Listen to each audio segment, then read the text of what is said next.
Welcome to the Coherence Times, where we will be diving into the science and the story of quantum computing.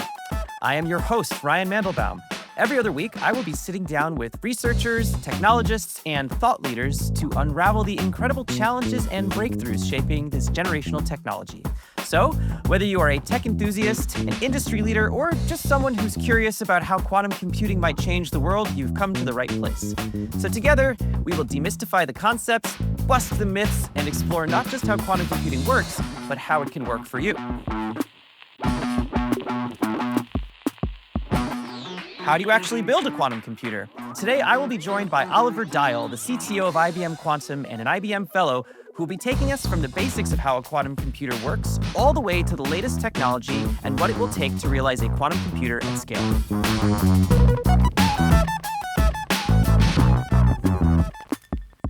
Hello, Oliver, and thank you for joining. So, first questions first is just how did you end up in your role at IBM? Well, I got involved in quantum computing back when I was a student. And at the time, I was not interested in quantum computing. I didn't understand it. I couldn't see how anyone could get it to work.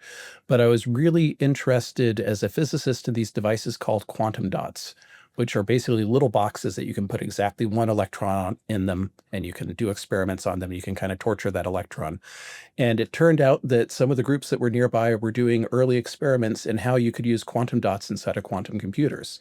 And so I really got involved in this entire enterprise from the hardware side up, first interested in how you make these quantum dots, and then beginning to learn how you could build these into quantum computers, and then finally understanding what it's all about and getting really, really excited about it. What's exciting about an electron torture device? Well, at the time, what we really cared about was if you take two electrons and you put them together, it turns out that they have a magnetic field, just like a bar magnet, and those magnetic fields have to point in opposite directions. And so this will sound so boring. We were doing experiments where we took the electrons, so we made them point in opposite directions, and we'd pull them apart a little bit, and we'd see how long the electrons would stay pointed in opposite directions again. Because if they flipped around, pointing in the same direction, you couldn't put them back in the same box anymore.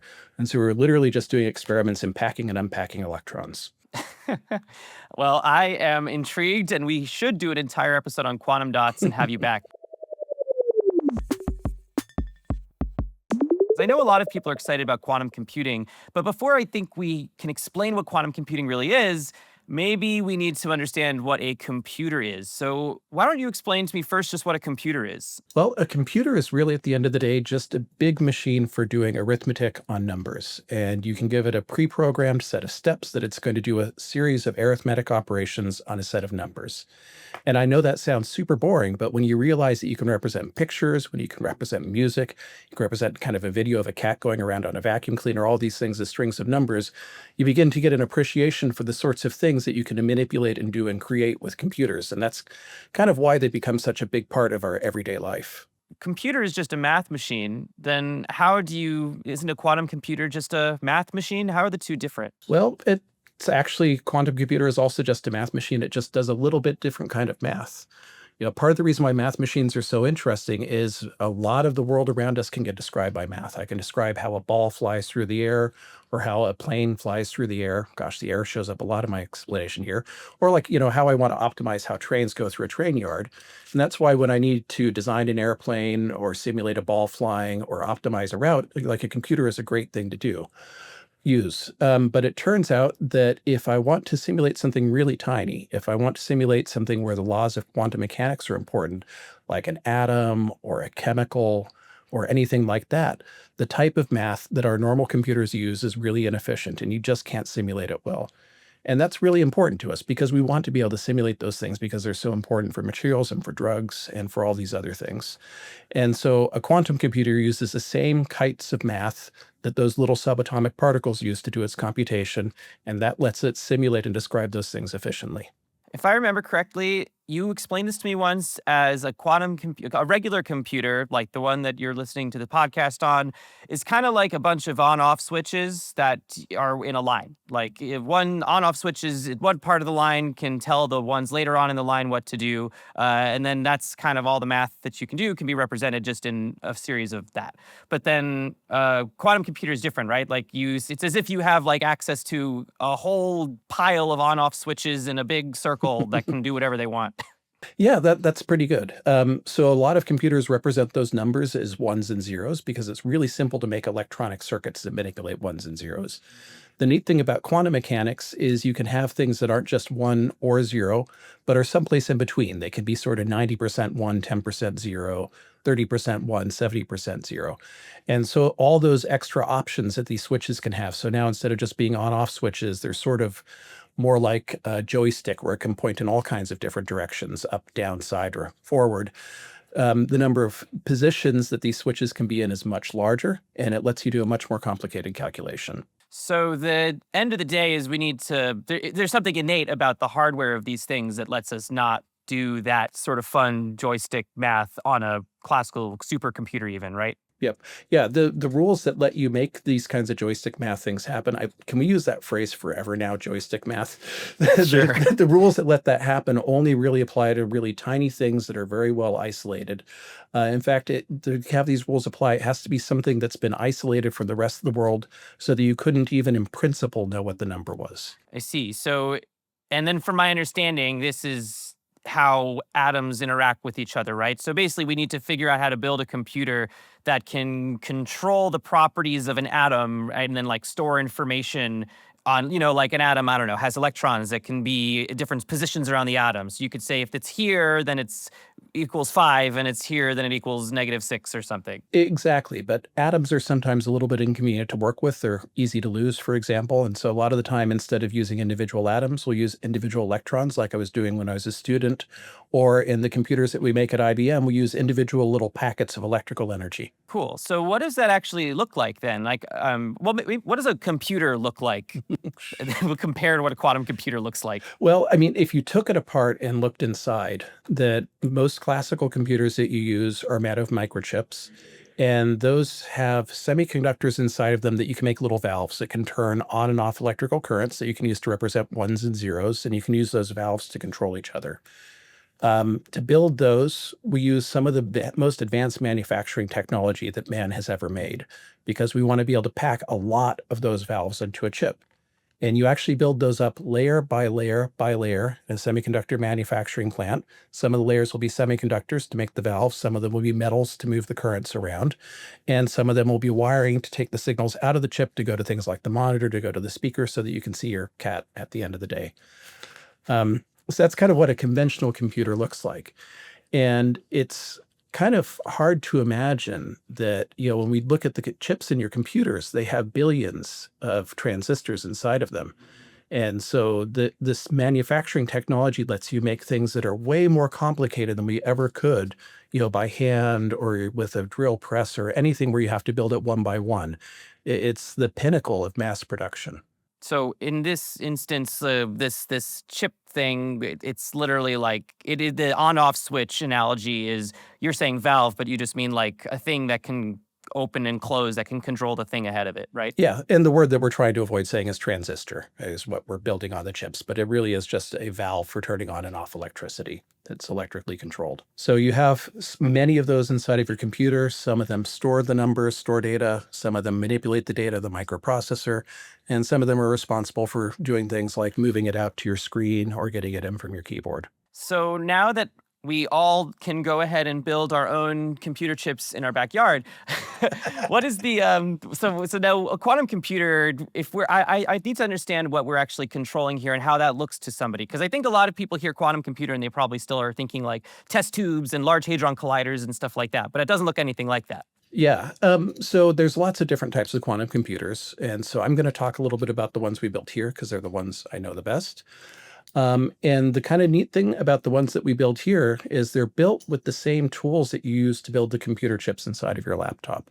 And that gives us a lot of advantages in trying to make these things because it's stuff that we kind of already know how to do. The difference between what's inside of your laptop and the ones that we make is the quantum computers that we build here, we need to be able to manipulate these sort of individual, smallest possible packets of electrical energy. And so instead of using transistors, we need to use a different set of tools to do that. Transistors just lose too much energy for us to possibly use them and still be able to use them to manipulate these tiny packets of energy. We would just lose them. They would dissipate away. So specifically in the quantum computers that we make, we use, instead of the metals and the semiconductors you would find in your normal chip, we use something called superconductors. And those are these absolutely amazing materials that let electrical energy flow around with no loss. So it's sort of like, imagine having a car where if you gave it a little bit of a push, it would just roll forever.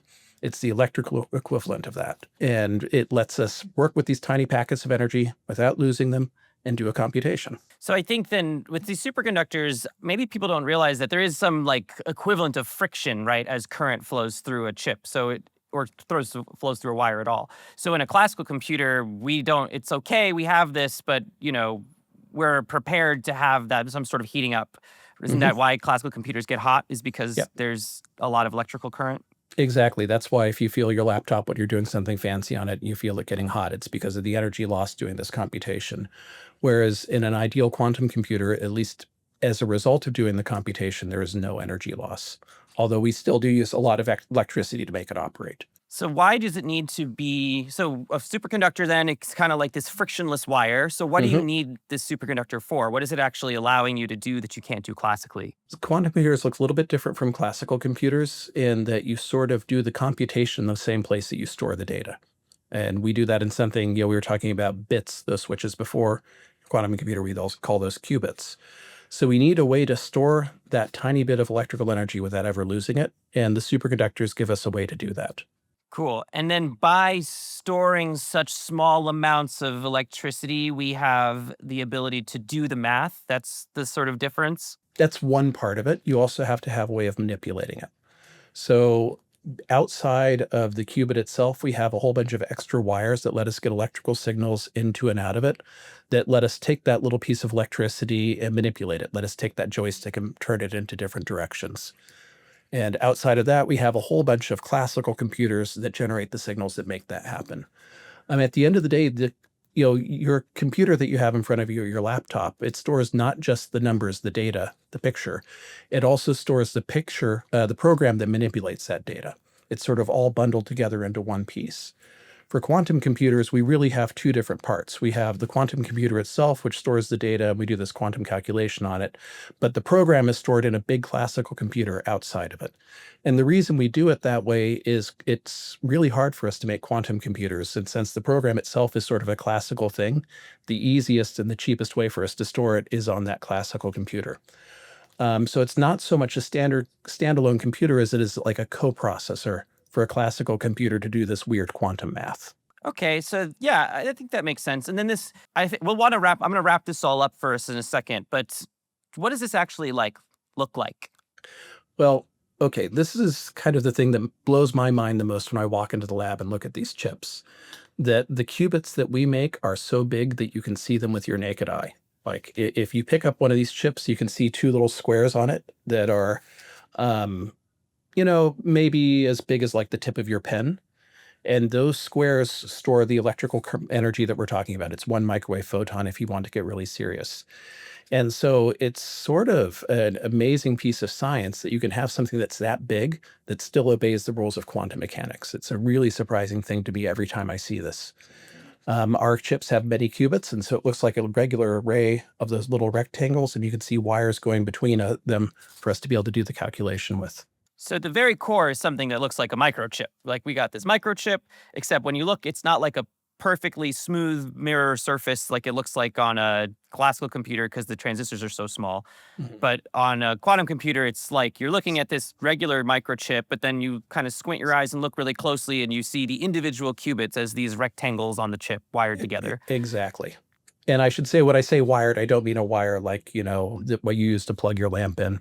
I mean a trace of metal on the chip. Cool. Like when I think of what a integrated circuit, like a microchip looks like, it's got the little metal things coming out of the sides. You got that for a quantum computer too. Yep. And now this microchip, and then to just summarize what I'm getting from everything else is that inside each of those boxes is a tiny amount of electricity. The smallest imaginable amount of electricity is in each one. And this is happening each of these is happening on a superconducting wire. So we can do it in your quantum math.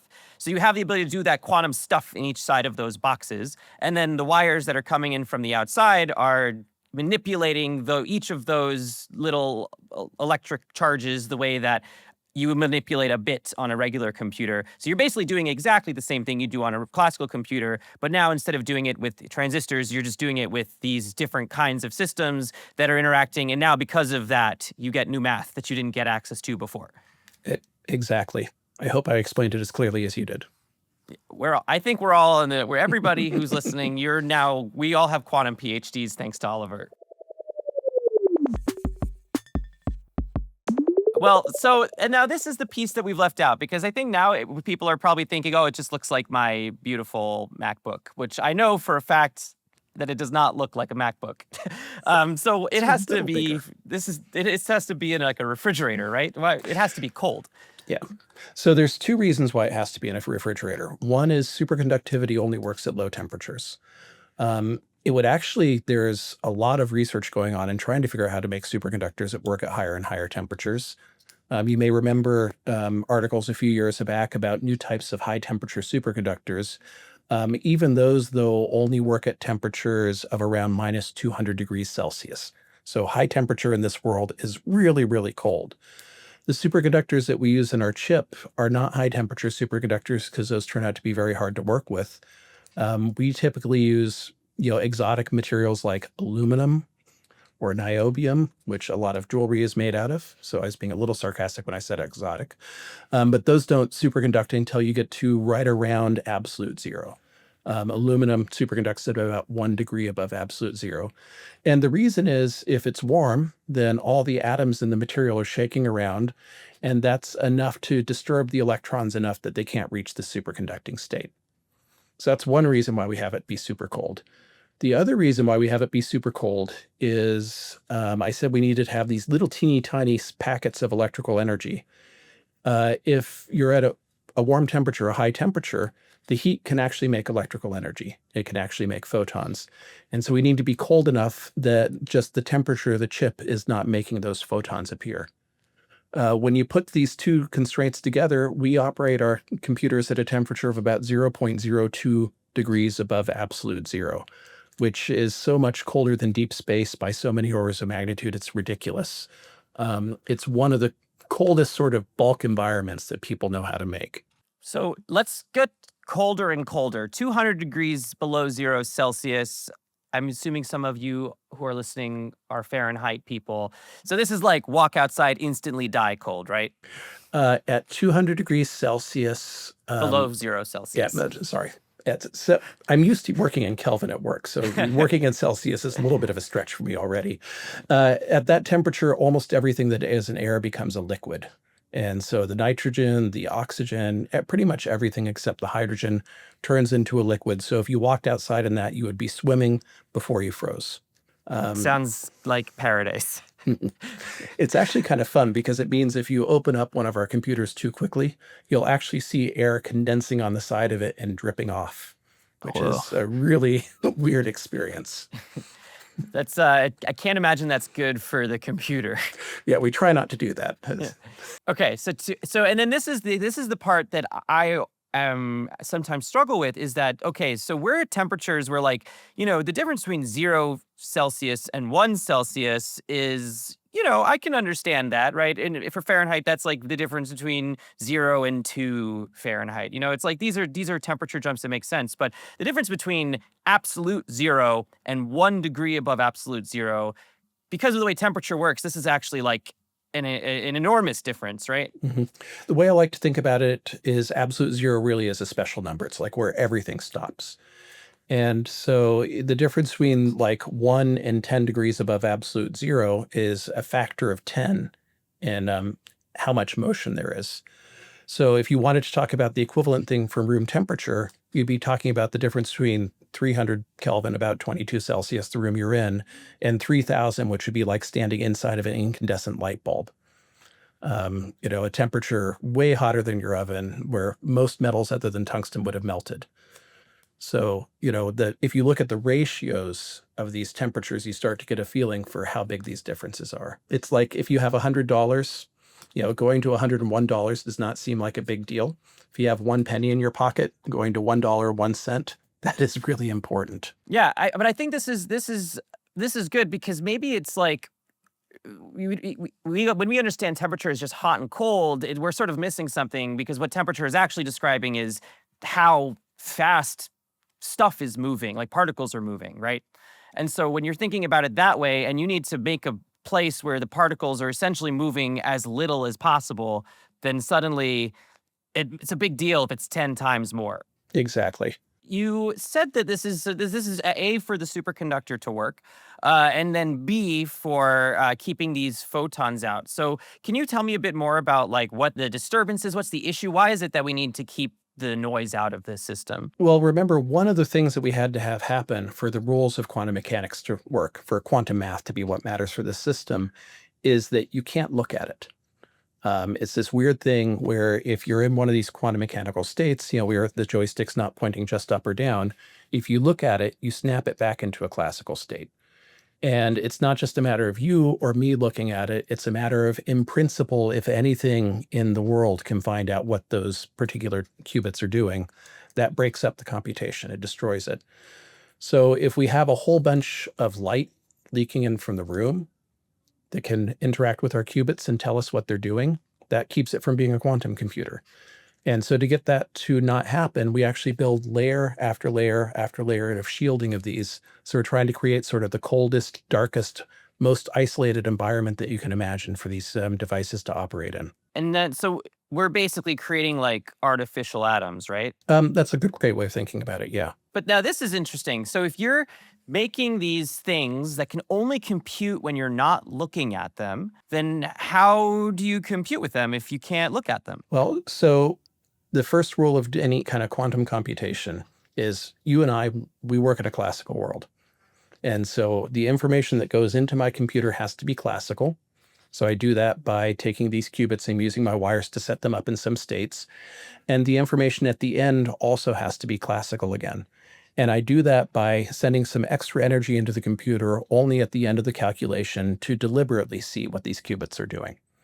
Right. So I create sort of a backdoor for myself to peek in at the end. I see. So it's all about the instructions that you're sending into this. So we go back to the sort of egg crate of electrons, for lack of a better analogy, and trying to figure, but the egg crate's closed. So you send some stuff in, stuff comes out, but whatever happens inside, that's up to the computer to decide. Exactly. And then at the end of the day, I have to have a way to open the lid and look at what I ended up with. And so these wires that you're probing this chip with, they're not sending regular electricity in, right? So our chips, well, I mean, what's regular electricity exactly? The same stuff, yeah. Yeah. Our chips use what are called microwaves. And so it's the same types of signals that, for example, your cell phone uses to communicate with the cell phone towers that are far away from you. And the reason why we do that, there's a couple of reasons. One is it's pretty easy to get electronics that work in microwave frequency ranges because people use them a lot. It's easily accessible. We also want the frequency to be high enough that we get away from noise, that there's all kinds of noise into the world, and a lot of it is concentrated at low frequencies. We want to get up to a high enough frequency that it's easier to deal with. As a specific example, you've probably noticed in your kitchen or someplace that if you get something really hot, it glows. And the hotter you get it, the kind of bluer the glow is. Like if something's cold, it's kind of red. As it gets hotter, it gets kind of bluish and so on. Maybe you haven't noticed that. I've set some stuff on fire in my life. Yeah. You could do this without setting it on fire if you're careful, but it's less fun. So the same thing's true at super low temperatures, that everything glows. It's just the frequency gets lower and lower. Like you and I are glowing in infrared. That's why some types of night vision cameras can work. Yes, you're absolutely glowing, Ryan. So as you get colder and colder, you glow at lower and lower frequencies. And so our devices are down at 0.02 degrees above absolute zero, are actually glowing at a few hundred megahertz, so a few 100 million cycles per second. And that's why it's also important for our devices to work up at these microwave frequencies of about 5 gigahertz, about 1,000 times faster, to get away from that background glow. So we have to also, in this whole equation, figure out how to see the glow that we want while cutting out the glow we don't want. I think maybe we're getting to overuse the word glow here, but yeah, absolutely. And so to do that, we use some of the most sensitive amplifiers that people have ever figured out how to make signals bigger and bigger and bigger. So all the stuff that's happening on this little egg crate with the metal wires that we've just done with the thought experiment. Like what comes in, well, we can put whatever we want in there, but what comes out is like really, really, it's very sensitive. Like we have to take a lot of effort to even just figure out what it's spitting out for us as well. Yeah, I mean, to go back to sort of the night vision analogy, like if you looked at this with your eye and you could somehow see these frequencies, you would never ever see it. You need some really great image amplifying camera to make it happen. All right, so we've been spending a lot of this time talking about the sort of intricacies of what's going on in the quantum chip itself, and we've established that it's basically a really wacky computer chip with a lot of differences. But I think that when somebody thinks of a quantum computer, they don't actually think of this computer chip, but they think about beautiful golden chandelier and giant, sometimes a refrigerator, or if they know what that is, or a canister or something. So can you get into like the stuff that's a bit more than just the chip? Like what else? Why is it that a quantum computer, we're saying it's a chip, but it actually looks like a chandelier? Well, I mean, the chip is sort of the smallest part of this entire thing. That, as I said before, the quantum computer is really controlled by classical computer outside of it because it's the cheapest and the most efficient way for us to make it. The classical computer does not want to be at 0.02 degrees above absolute zero. It wouldn't work. And so we need to have a way to somehow connect this chip that is extremely cold to the computer that controls it that's out here at room temperature. Now, at a very basic level, we do that with wires, but those wires conduct heat. And so if you imagine, as far as the quantum computer is concerned, it'd be like the top of your stovetop. It's the hottest thing you could imagine. And so if the wire, is like the grating on your stovetop, if you reach out and touch it, you're going to burn it yourself, even if you're not directly touching the stove. So what we need to do is make these wires really long so that you can hold one of the end of them without burning your hand and have the other hand be this absolutely hot stovetop. So if you look at our quantum computer, you see the chip at the bottom, and then you see people usually call it a chandelier, these cascades of wires going through plate after plate after plate. And what you're seeing is we've stretched those out so that we can have one end of them being at this blazing hot room temperature, as far as the quantum computer is concerned, and the other end be really, really cold and not have ice forming up at the room temperature side and not have heat flowing down these wires, messing up our quantum computer at the bottom side. And they end up looking pretty beautiful because for a variety of reasons, we tend to gold plate everything inside of them. Those wires tend to be nice, shiny silver tubes. It gives you this great chandelier appearance. The reason why we have all these plates, imagine you're holding a thermos full of hot coffee, right? Your thermos, oh yeah, you've got one. Your thermos does a really good job. And the reason is it's got two sheets of metal with some vacuum in between, and that keeps heat from flowing it. What our refrigerators look like isn't just one refrigerator, one thermos, but it's a thermos inside of a thermos, inside of a thermos, inside of a thermos, and each one is colder than the one outside. And so when you see these plates with the wires going through them, what you're seeing are the edges of these different thermoses as you get colder and colder and colder going down towards the quantum chip. Okay, so we basically have this like progressive cooling thing going on inside of these refrigerators designed to make sure we're not conducting too much heat from the outside to the very cold thing on the bottom. Yeah. Like a refrigerator inside of a refrigerator inside of a refrigerator. Cool. With like, doors between each one that allow me to grab the progressively colder food in each fridge. Exactly. And then what else is there? There's not just wires on that. From my recollection of what those look like. Yeah, so in addition to wires, we have amplifiers to make signals bigger when they're coming out of the fridge. We have filters to remove noise that we don't want from the signals as they go down from the computer towards the quantum chip. We have a sort of magical device in there called an isolator, which is the weirdest thing you could ever imagine, that electrical signals can go through it one way, but not the other way. So it's like a one-way street for electrical signals. And we use that as part of the tools that we use to protect signals from coming from room temperature back into our chip when we don't want them to. And then, of course, we have the apparatus that does the refrigeration itself, because these things don't just magically get cold on their own. There's something called a dilution refrigerator and a pulse tube cooler that are responsible for cooling these various thermoses as you go down deeper and deeper. So I have two questions. We'll start with You said the isolator was the weirdest thing I can imagine, but I imagined something really weird. What? I don't want to harp too much on it, but what is weird in this sort of electrical world? In most of physics, things happen the same if you play the film forward and backwards. Like if I imagine if playing a film of a car driving down a street, I can put that car in reverse and I can drive it backwards down the street just fine. Like the rules work okay. If I can throw a ball up, the ball can also come down. And so it's very strange for physicists, but maybe normal people aren't confused by this, to have something where things can go one direction, but not the other direction. It usually doesn't happen. Is there like a specific sci-fi thing that has to happen in order to get that one-way street? It's sort of related to mirrors, actually. Like, if you think about a mirror, the really weird thing about it is if I hold my right hand up, I can see my right hand, but the guy in the mirror is holding his left hand up, right? And so to get things to only happen in one direction, you sort of need to make something where it can only happen clockwise, but not counterclockwise. To get that to happen in these isolators, we use magnetic fields because magnetic fields also have sort of this, we call it chirality, this handedness to them. You can think of it as the difference between the north and the south pole of a magnet. I got it. I think I got it. But now the next question is that we have this refrigerator, and one can't simply buy a refrigerator that cools to absolute zero. Presumably, it is difficult. So, how does one get to these, impossibly frigid temperatures required by the quantum computer? Well, actually, we don't make those ourselves. There are about half a dozen companies that make commercially refrigerators to get down to these temperatures. They cost a little bit more than the one in your kitchen. But yes, you can absolutely buy them.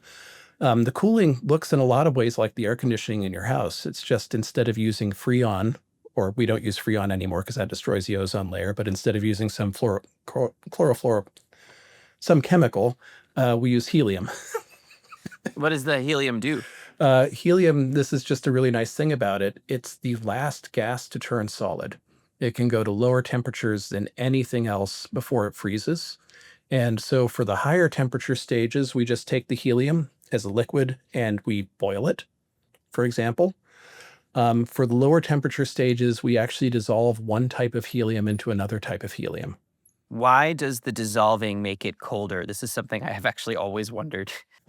So it's the same process as evaporation. I'm saying dissolving, but you could imagine I have a liquid and there's actually a phase boundary, so it's like oil and water.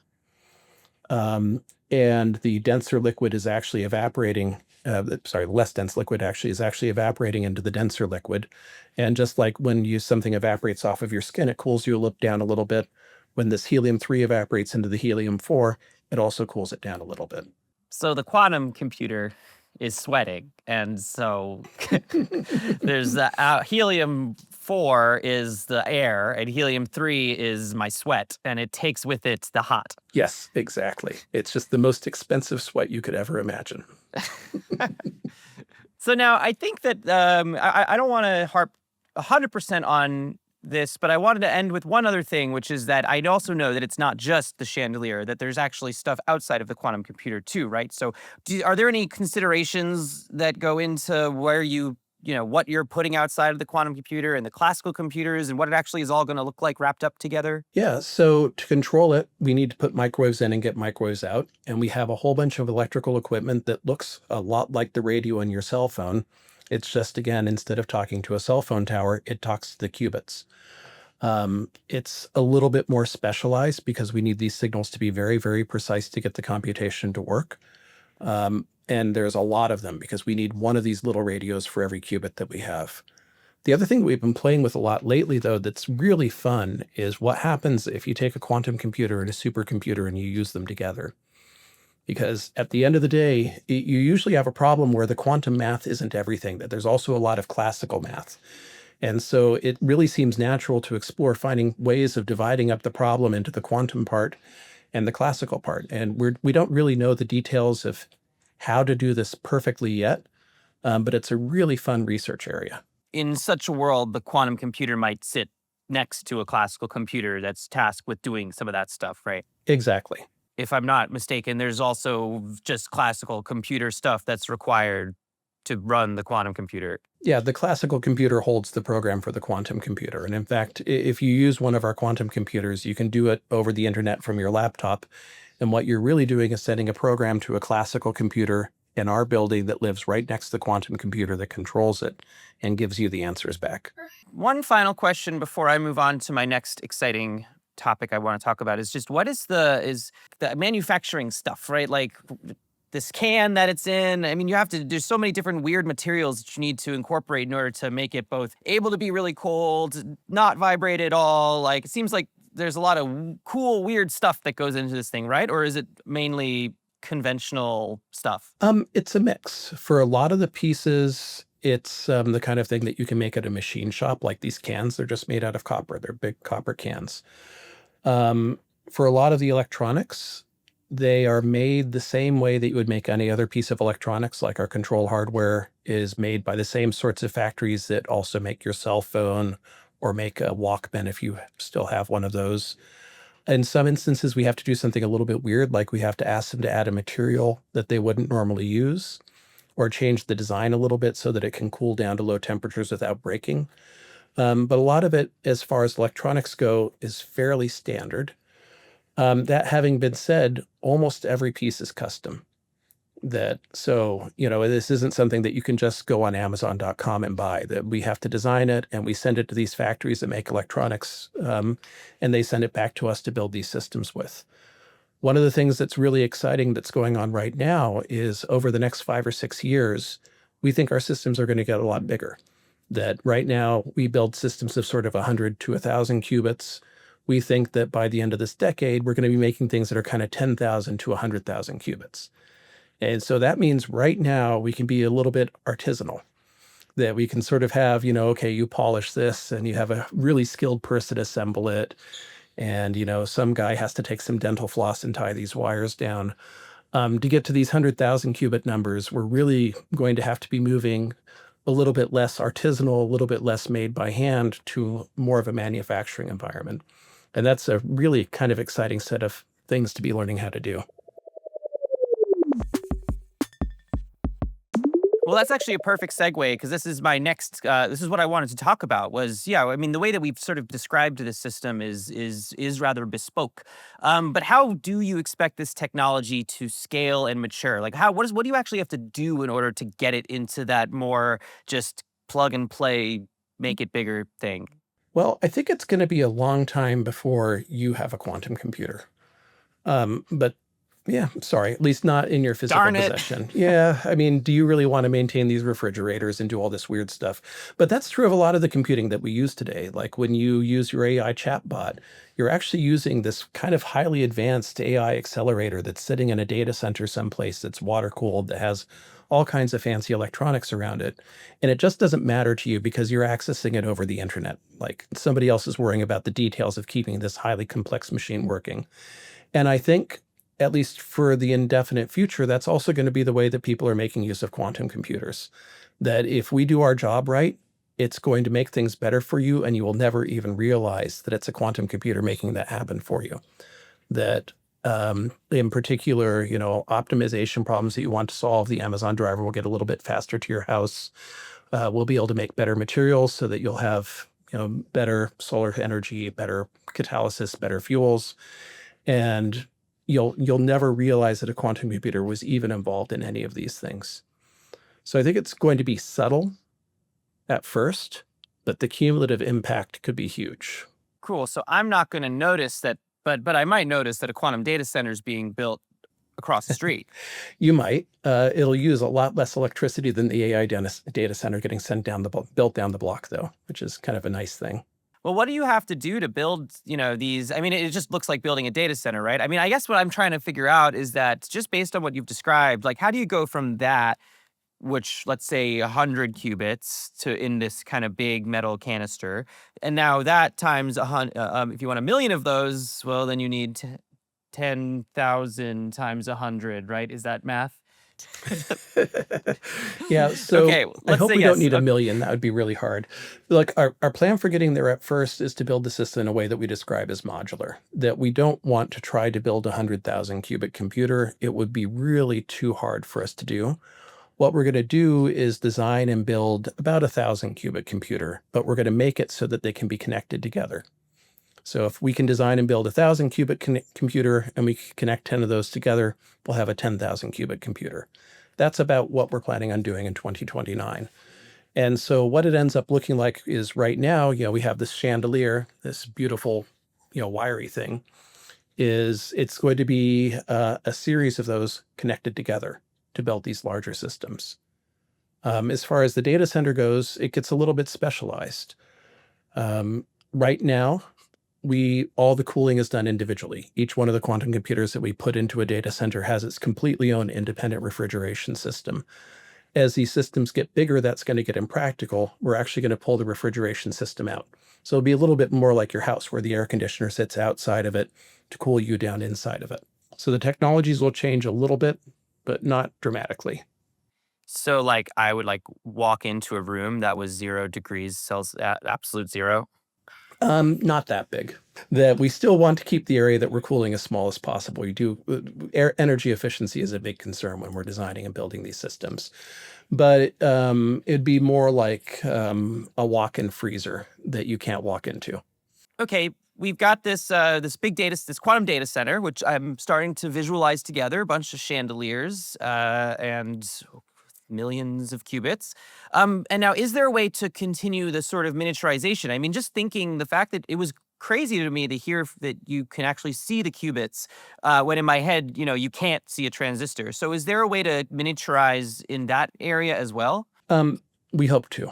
That, in the same way that transistors over many, many decades have gotten smaller and smaller and smaller to where now, people are talking about 2-nanometer transistors, which is just crazy. That's like 20 atoms. We do think the qubits are going to get smaller, but it's going to be slow. The reason why we make them so big today isn't that we like to see them. It's that they work better if we make them big. That it turns out that if we take that tiny bit of electrical energy and we spread it out over more space, it's easier to protect it. It's a little bit counterintuitive, but if you think about it as our qubits live on the surface of the chip, that's why you can see them. There's always some dirt up there, right? Some stuff that we didn't intend to be on the top of the chip. Maybe it's a little bit of water, a little bit of oxide, who knows? If we make the qubit bigger, more of the electrical energy actually goes down into the chip or up out into the air above the chip and stays away from the dirt, and they work better. So as we learn how to make things cleaner, as we learn how to make these materials purer, we should be able to make the qubits smaller and keep the same performance. But it's a really hard set of problems to solve. And I hope you solve them. And I have this one last question for you before I let you go. And this is question that I'm hoping to ask all of my guests, which is just, what do you hope a world with quantum computing will look like? I think a lot of the reason why mankind can do the things that we can do is we can simulate the world around us. We can optimize it. We can figure out how to build these beautiful things because we can predict what will happen before we do something.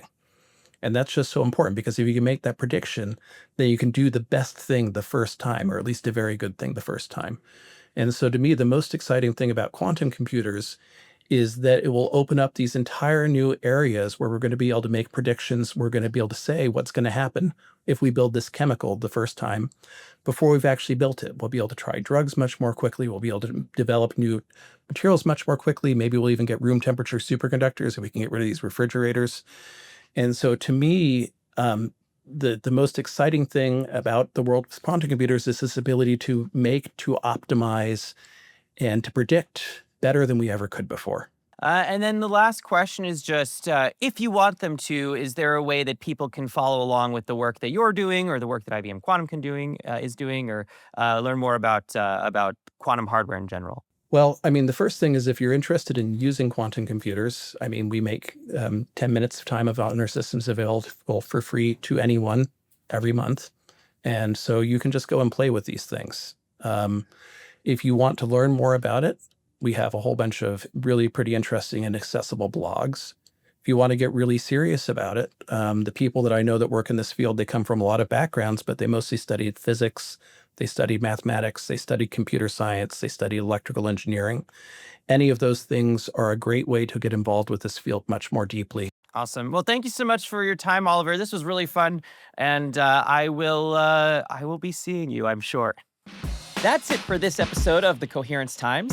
If you enjoyed the conversation, please be sure to subscribe wherever you get your podcasts and share it with somebody who's curious about quantum. You can find us at Spotify, Apple Podcasts, and YouTube via the IBM Research Channel.